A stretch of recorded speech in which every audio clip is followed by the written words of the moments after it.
Jean-Michel Apathy, vous recevez donc ce matin la présidente du collectif La Manif pour tous, Ludovine de la Rochère. Bonjour Ludovine de la Rochère. Bonjour Jean-Michel. Vous présidez la Manif pour tous qui a obtenu après les manifestations de dimanche le retrait du projet de loi famille que le gouvernement envisageait de présenter au printemps. Mais hier, le Premier ministre Jean-Marc Ayrault a prévenu que certaines dispositions qui étaient dans ce projet de loi famille seraient malgré tout votées par amendement ou proposition de loi au Parlement parce que, dit-il, il faut par exemple régler la situation des pères divorcés qui ont des problèmes de garde d'enfants. Est-ce que vous comprenez que le gouvernement ne puisse pas rester tout de même immobile sur certains sujets de société ? Alors écoutez, effectivement, si le gouvernement nous dit « je recule, j'ai entendu », et puis qu'après il reprend les mêmes projets, mais simplement en les saucissonnant et en les faisant passer un par un, eh bien, il ne faut pas prendre les Français pour des imbéciles. Dans ce cas-là, nous réagirons, bien entendu.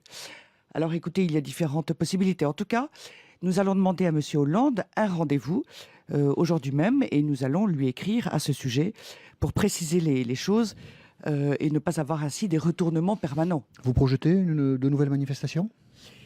Oui, tout à fait. Si nécessaire, nous serons à nouveau dans la rue. Et vous savez, nous avons une certaine expérience, nous savons mobiliser, nous allons vite, donc c'est tout à fait possible. Vous n'avez pas arrêté de date encore ?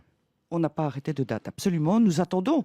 Nous sommes en principe, nous l'espérons, dans un dialogue avec les autorités. En même temps, vous qui dites qu'il ne faut pas priver les enfants de leurs parents, et notamment de leur père, quand le Premier ministre dit voilà, l'exercice de l'autorité parentale quand il y a divorce, aujourd'hui, n'est pas forcément très bien réglé. Certains pères, on les trouve au sommet des grues pour protester contre les situations qui leur sont faites. Donc, on peut comprendre que le Premier ministre ait envie d'avancer sur certains sujets. Nous voulons en effet maintenir, c'est ce sur quoi nous nous battons, le lien père-mère-enfant. Donc, la mesure que vous évoquez est peut-être une mesure moins mauvaise, ça c'est tout à fait certain, et il faut l'étudier de près. Mais il y a une mesure qui nous pose véritablement problème, c'est celle du statut du beau-parent.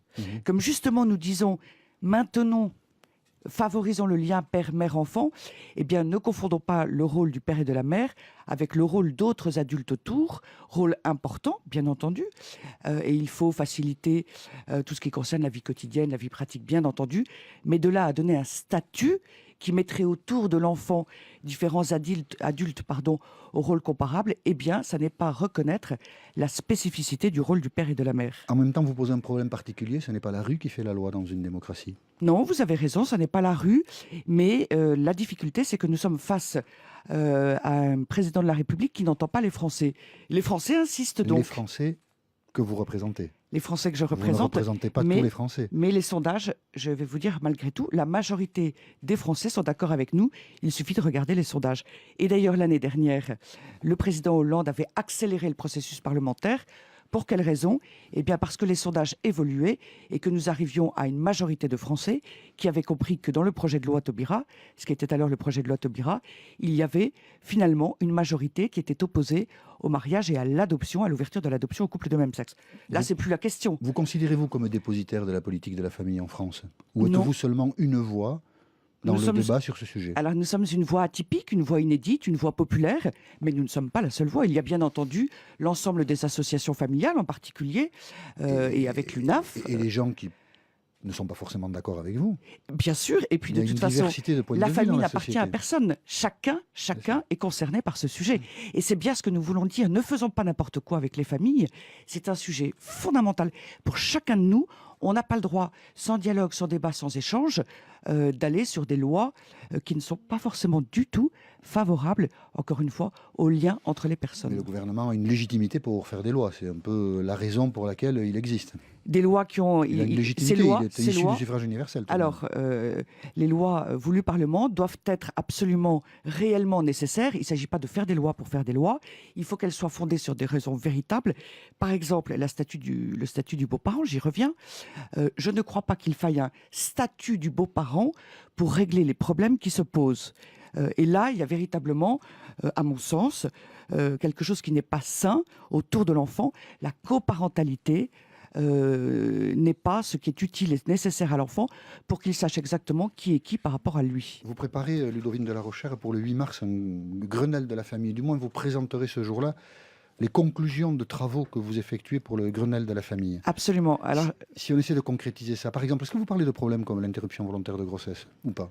Alors nous, notre sujet, c'est l'altérité sexuelle homme-femme, la filiation père-mère-enfant. Pas l'interruption volontaire de grossesse, vous n'en parlez pas ? Ça n'est pas dans nos sujets. Pourquoi ? Parce que nos sujets sont déjà très très vastes. Ils ont déjà des applications immenses, des applications majeures, des enjeux importants. Et donc, on ne va pas aller sur tous les sujets. Il n'y a pas de raison. Nous sommes très focalisés. Qu'est-ce que vous attendez des forces politiques? Qu'elles reprennent les propositions que vous ferez lors de ce Grenelle de l'environnement? Forces politiques de droite, j'imagine. Pour le Grenelle de la famille, écoutez, de la famille, pardon, oui, bien pas sûr, environnement. nous nous adressons à tous les partis politiques, nous nous adressons à Plutôt tous les à droite petits... qu'à gauche. Nous nous adressons à tous. Ce que nous disons, justement, on se disait tous les deux, la famille, elle n'appartient à personne. Tous les Français ont leur mot à dire et tous les Français tiennent à ce sujet. Et encore une fois, je reviens au sondage, l'immense majorité des Français plébiscitent la famille et encore plus les jeunes. Et donc, nous nous adressons à tous les partis, tous les candidats, tous les élus, pardon, et tous les candidats, puisque nous sommes en période électorale. Et bien sûr, nous attendons qu'ils reprennent nos sujets. Tout à fait, oui. Et vous soutiendrez des candidats ou des listes pour les élections municipales, par exemple? Alors, nous n'aurons pas de liste. En Est-ce que vous en revanche, soutiendrez? alors, nous avons une charte, nous proposons aux candidats de les signer et nous ferons savoir, nous rendrons public le nom de ceux qui auront signé cette charte. Et pour les élections européennes, on dit que vous pourriez peut-être présenter des listes? On se garde la porte ouverte. Si jamais nous n'étions pas entendus sur des sujets qui sont encore une fois majeurs pour le présent et pour l'avenir de la société française, l'avenir de la collectivité, nous nous gardons la porte ouverte, oui. Quel est le budget de la Manif pour tous? On note parfois les moyens importants qui sont les vôtres. Écoutez, une manifestation, je vais vous dire les choses très simplement, une manifestation, ça a un coût de plusieurs centaines de milliers d'euros, effectivement, alors qui diffère pas mal selon, malgré tout, le dispositif. Nos manifestations, souvent, ne sont pas très, très bien sonorisées, etc.